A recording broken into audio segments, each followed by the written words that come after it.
Well, welcome, brother. What should I call it? Brothers in fracture.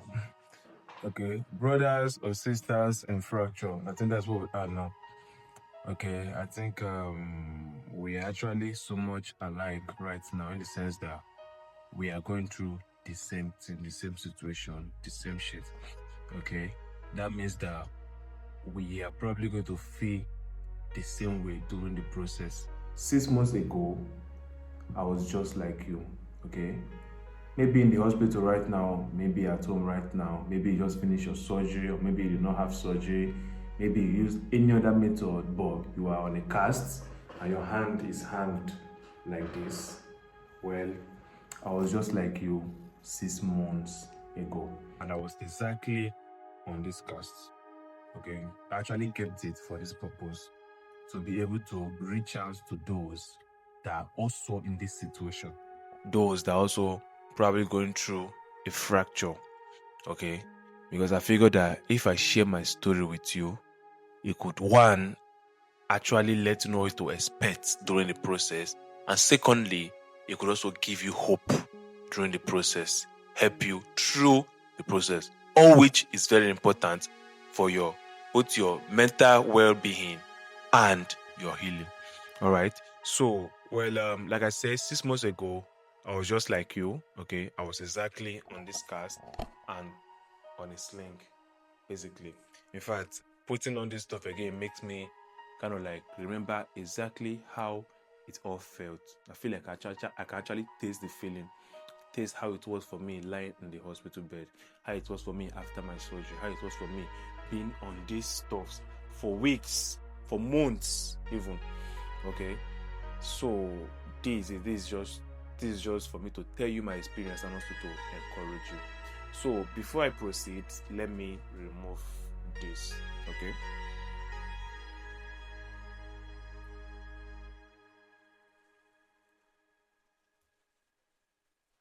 Okay. Ouch.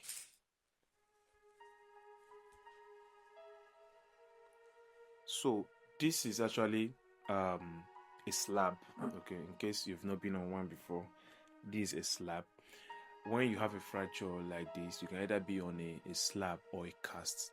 Okay, now a slab is the one that have an opening here. You can see that here there's an opening. Okay, why? It just helps to basically keep your elbow, okay, your elbow and your hand together to stabilize the bone. Right, so this is a slab. Why a cast goes round, covers everywhere, circular. So I'm taking off this, and this is the slab out. Okay, and I know if you are watching this right now, you probably have a fracture, or you know somebody who does. Okay, or you've probably done your surgery and you're actually recovering already.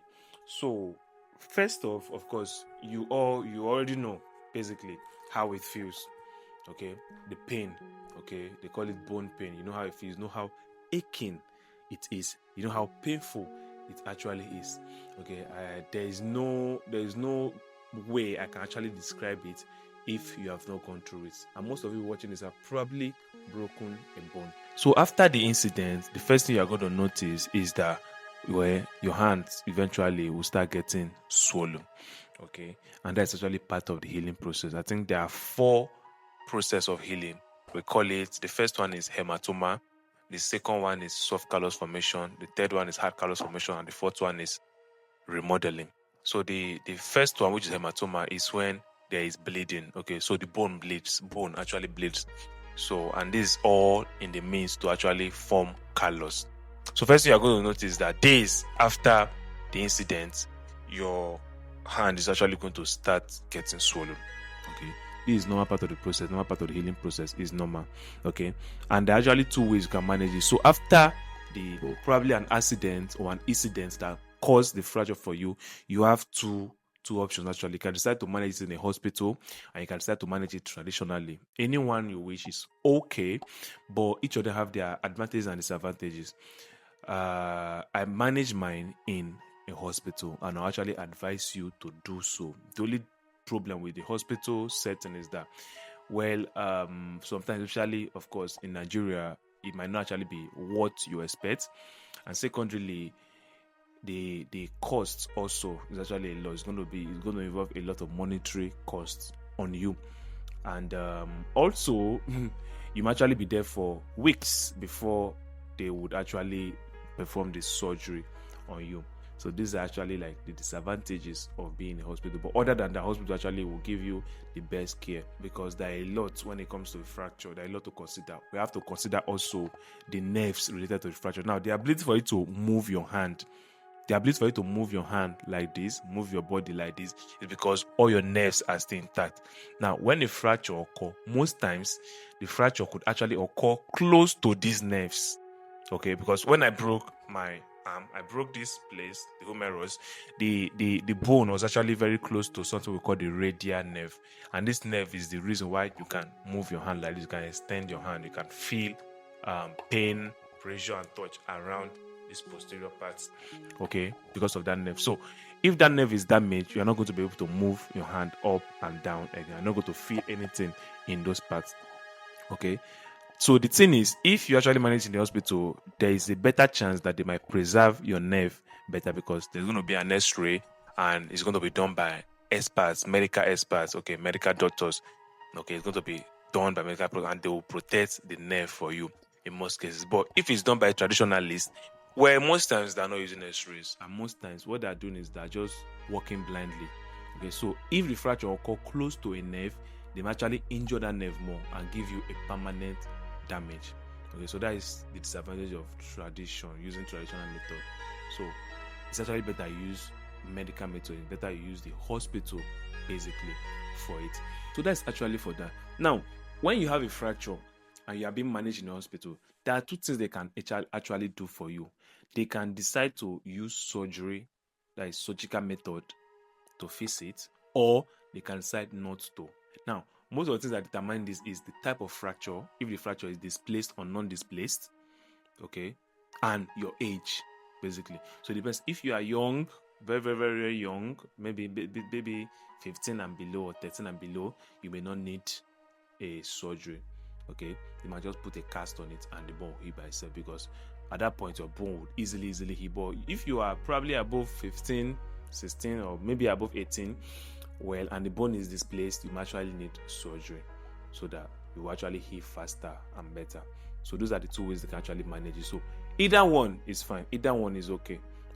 But if you are older, preferably surgery is better, because at least when they do surgery on it, they're going to put something that's going to hold the bone together, okay, and help it heal faster. You get me? So I actually had a surgery for mine. So if you look here, you should see the scar. Okay, so this was where I had this was the surgery, and I have an iron inside of my hand right now. We call it an implant. There's an implant in my hand right now, which were imputed into the hand 6 months ago via the surgery to help stabilize the bone. Okay, so that is the surgical method, and at the ending, of course, it's going to leave you with a beautiful mark like mine. Isn't it beautiful? So, a millipede. So those are the two ways that they could actually manage the fracture for you. So I also tell you about the surgery. Okay, now there are a few things that come with surgery. The surgery, other than the expenses, of course, there are a few risks that come with surgery. Okay, but if you are managed by a specialist, you shouldn't be so bothered about the risks. Okay, one is after the surgery, of course, there's a risk of infection. Good thing you're in the hospital where they can actually manage that and look after that. Basically, there's also a risk of nerve damage during the surgery. Okay, now sometimes this nerve damage might not be so bad. Okay, it might not really be so bad. Most times it wouldn't be so bad. Okay, and this is because, of course, it's done by experienced doctors. They've been doing that a lot of times. Okay, but after the surgery, sometimes there can be azotemia. Okay, I think that is the right word, azotemia, something like that. It's kind of like, because of the surgery, they kind of like touch the nerve, and these nerves don't like being touched. When a nerve is touched, it's going to react, and the way it reacts is by what? It kind of form a little something like paralysis. So after the surgery, you might actually have something like, for a humeral fracture like this, after the surgery, you might actually have something like maybe a wrist drop, Okay, basically. Okay, it depends on where you broke. Okay, so if you broke here, might have a wrist drop. Okay, if you broke somewhere around here, you might actually have both a wrist drop and a claw hand. Okay, so your hand might actually be like this because you cannot extend it again because of the nerve that's affected. So forget about all the English. The point is, after the surgery, actually, there could be some complications which you should actually expect. Okay, it's a possibility. It does not mean that it must happen, but it's a possibility, meaning it could actually happen. Okay, because after my surgery, I actually had wrist drop, and that was the worst part of it all for me because I was so afraid because I knew a lot. I knew all about wrist drops. I knew about it. I knew the chance of healing. Okay, but the good thing is, after 3 months, I think I was able to raise my wrist like this again. After 3 months, my wrist drop went away, or my nerve actually healed, and you can see now I can move my hand very well. Okay, if I could show you the previous picture, previous video, you see that my hand was actually dropped. I couldn't raise it up. Okay, that's part of the complication of the surgery. Why sometimes during the injury or at the injury, the nerve could actually be affected. So before presenting to the hospital, you might already have wrist drop like this. Now, if you already have wrist drop like this, it's better you go to the hospital. Basically, don't even attempt using a traditionalist. No, go to the hospital basically, where they can probably try to give you drugs that will fasten your healing. Okay, because there are drugs that can actually fasten your healing if you had wrist drop, depending on the degree of the wrist drop. Now, the wrist drop have the 3 degrees. The first 2 types are repairable, while the third type is not repairable, meaning the third type cannot heal. Okay, but that is not to scare you. It hardly also happen. Okay, so that is that. So that is also part of the surgery. So after the surgery, actually, is mostly going to be the worst part of it all for you. Okay, after the surgery, you're going to feel all the pain you've never felt in your life.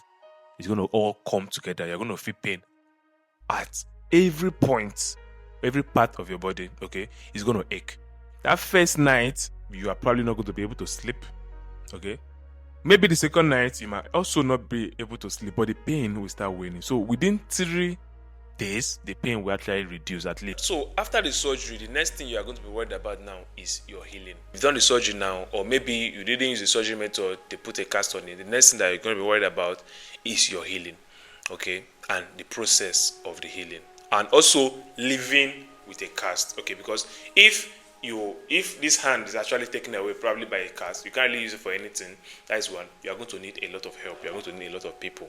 Okay, that is when all your family members are going to be involved. Your siblings, your mom, your parents, your dad, all of them are going to be needed at that point, because there are a lot of things you can't actually do for yourself, down to bathing. You can't brush by yourself. Maybe with time you are going to learn how to use your left hand for some tasks, but regardless, you are still going to need people around you, especially for those periods. So the first thing you're going to be looking at is callus formation. Okay, callus formation. That is the first thing that the doctors and everybody is going to be looking at. And the textbook will tell you that callus formation start within 4 to 6 weeks, but in real life, callus formation could actually start within 12 weeks. Okay, I saw my callus formation around 12 weeks. So between 12 to 15 weeks, you could actually see the callus. Although in some people, just like the textbook says, in some people, they could actually see callus within 6 weeks. Okay, 6 weeks they could see callus. So when that callus starts forming, is the first sign of healing. It means that you have started healing.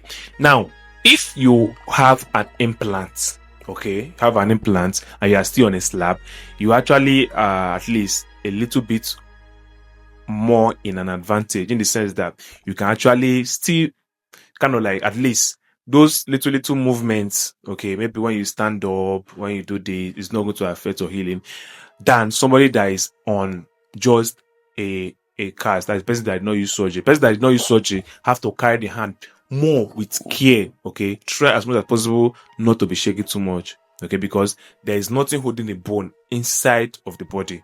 But if you had a surgery and they put an iron, that iron is also helping you hold the bone. So it gives you a little bit of more flexibility, more freedom. Okay. So while waiting for the callus formation, there are a lot of things that you have to do basically to help improve your healing. Okay. And one of them is your feeding. The most important thing is your feeding. your feeding, your nutrition. This is the most important to enhance your healing, to help your healing process. Okay, now I'm going to make another video that's going to be teaching you about the food you should eat after a fracture to help you heal faster. I don't want to involve that in this video because this video is going to be too long. So that, and also you have to actually still rest. Okay, basically still rest. Of course, there's nothing you are doing that period. You can't really do anything. All you have to do is rest, eat well, and also you have to still try to still exercise. Okay, because for your bone to heal, or for you to actually heal, you need blood flow, right? So you can't just lie down in one place from morning to night and expect to heal. No, it's not going to work. You still have to be able to walk around. When I had my fracture, I couldn't do any hand workout, but I still do squats. Okay, and the reason for the squats every morning is to help blood flow through my body. Okay, it's just my way of like, okay, one, keeping my mental health in check, and also to help blood flow through my body to enhance my healing. So you must not do squats. You can just walk around carefully, slowly walk around, just to enhance blood flow. Okay, if you can do squats, no problem. But if you cannot, just walk around. Just don't just sit all in one place, all in one position. No, okay, that's not going to help you. Okay, so for you to heal, you also need to exercise a little. Just walk around. Okay, so nutrition, walking around, and also you need vitamin D. Okay, and why I mention it here is because most of you people, when you have a fracture, most people when they have a fracture, they are always indoors. Okay, and the best source of vitamin D available is sunlight. Okay, and that is early morning sunlight particularly. So as somebody that have a fracture, is actually important. You can actually either get the vitamin D supplements, or you go out every morning just to graze in the early morning sun, just to actually like obtain that vitamin D from the sun, because the vitamin D is needed for your healing. I'm going to explain all that better, okay, in the nutrition video. So another thing again is, of course, I should also tell you that you are going to have a very difficult time sleeping. Okay, both after the surgery and before the surgery, sleep is you are not going to see sleep. Okay, I think I had difficulty sleeping for up to 6-7 weeks. Okay, 6-7 weeks I couldn't sleep. Okay, and one is that because you cannot actually lie down directly. You can't lie down with the cast. You cannot lie down like this. You have to actually sit up, okay, like this. And sitting up like this is actually very, very hard for you to sleep. Basically, you are going to find it difficult to sleep. And if there is heat, basically, if maybe the weather is hot, the environment is hot, you are going to actually have a lot of difficulty with the cast, because you are going to want to scratch. It's going to be inching you. These are things you are going to expect. These are things you expect. A way to help that or reduce that is to, be in a cool environment, a cool temperature, because if the temperature is hot, it's going to be very, very inchy for you. It's going to be scratching you. Basically, you're going to feel so restless. So a way to solve that is to just like, okay, be in a cool environment. You can get a fan or an air conditioner, anything that will help you. Okay, just keep your body cool. You understand that? So that is for that.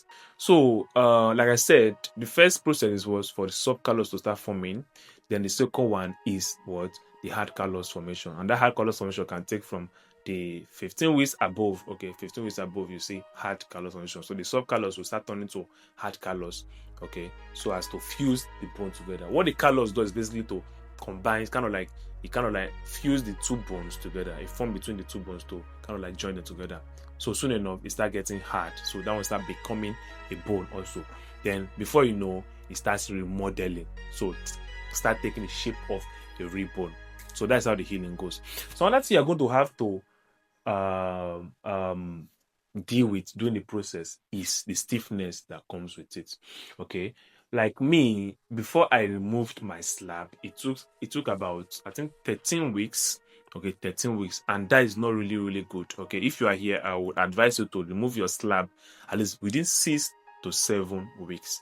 Okay, because the not the slab, I mean the sling. Okay, remove the sling so that you will be able to at least extend your hand a little, because if your hand stays like this for so long, your elbow would actually get locked. Okay, your elbow will get locked, and you might not be able to extend it or flex it like this again. Do you understand me? So within 6 to 7 weeks, you actually communicate with your doctor that, okay, is it enough? Is it okay for me now to remove it?